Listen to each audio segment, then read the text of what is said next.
Parmi les moyens généraux de perfection, il y en a un qui résume et complète tous les actes précédents. C'est la prière.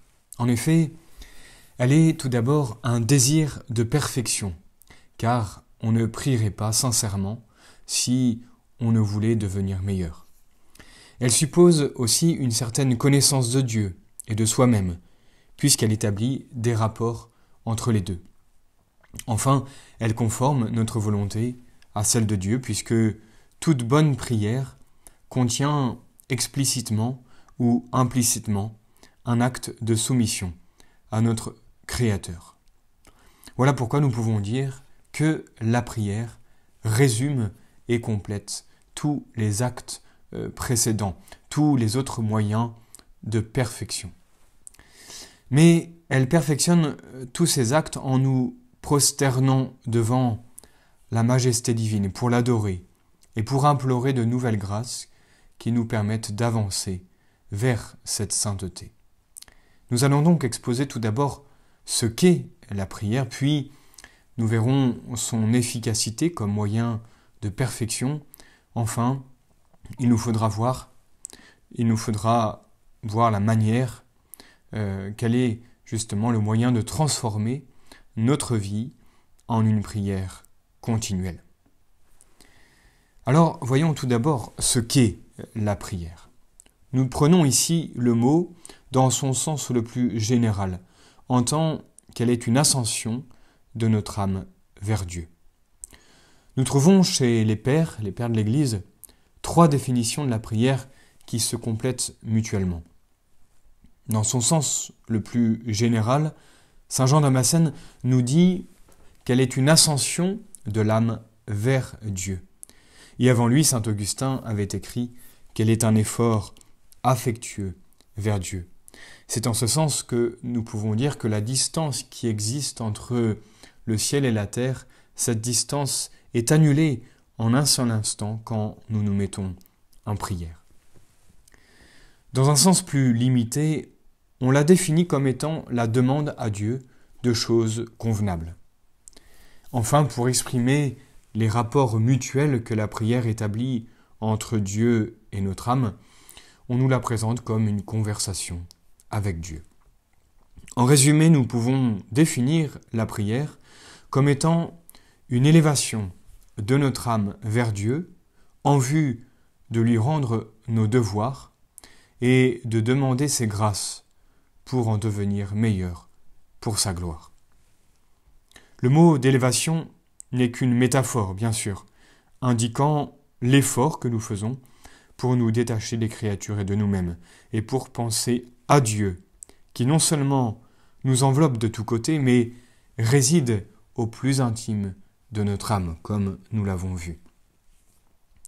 Dans ce colloque, dans cet entretien qu'est la prière, notre premier acte doit être évidemment de rendre à Dieu nos devoirs de religion, comme on commence par saluer la personne avec laquelle on s'entretient.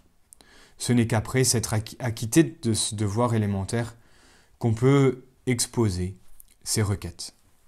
Beaucoup l'oublient, et c'est une des raisons d'ailleurs pour lesquelles leurs demandes sont moins bien exaucées. Et même lorsque nous demandons des grâces de sanctification ou de salut, personnel ou pour d'autres, il ne faut pas oublier que le but principal doit être la gloire de Dieu, comme en toute chose.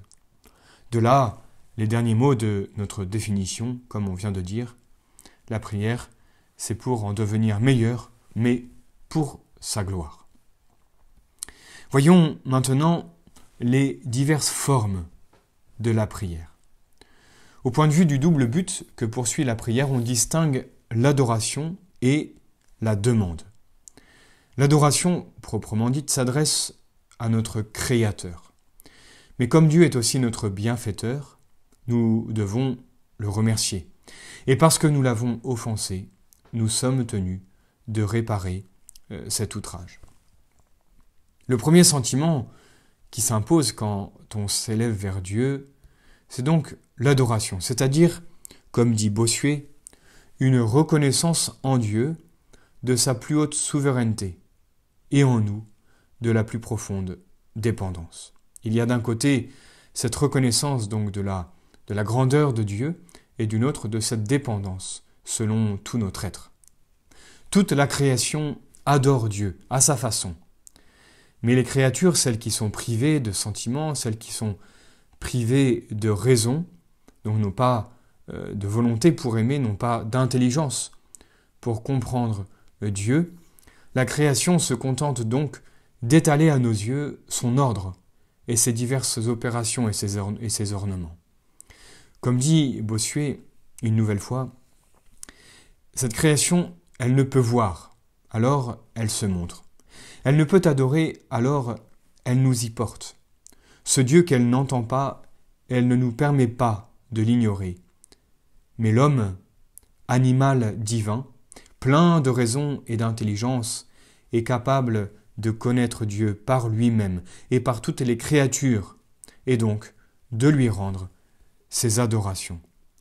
C'est pourquoi, continue-t-il, l'homme est mis au milieu du monde, afin que, contemplant l'univers entier et le ramassant en soi-même, il rapporte uniquement à Dieu et soi-même et toute chose. Si bien qu'il n'est le contemplateur de la nature visible qu'afin d'être l'adorateur de la nature invisible, c'est-à-dire Dieu, qui a tout tiré du néant par sa toute-puissance. En d'autres mots, comprenons bien que l'homme est chargé de glorifier Dieu au nom de toute la création. L'adoration est donc suivie de la reconnaissance, car Dieu est non seulement notre Créateur de qui nous dépendons, mais il est encore notre bienfaiteur, à qui nous devons tout ce que nous sommes et tout ce que nous avons, dans l'ordre de la nature comme dans l'ordre de la grâce. Voilà pourquoi il a droit à une reconnaissance perpétuelle, puisque constamment nous recevons de lui de nouveaux bienfaits.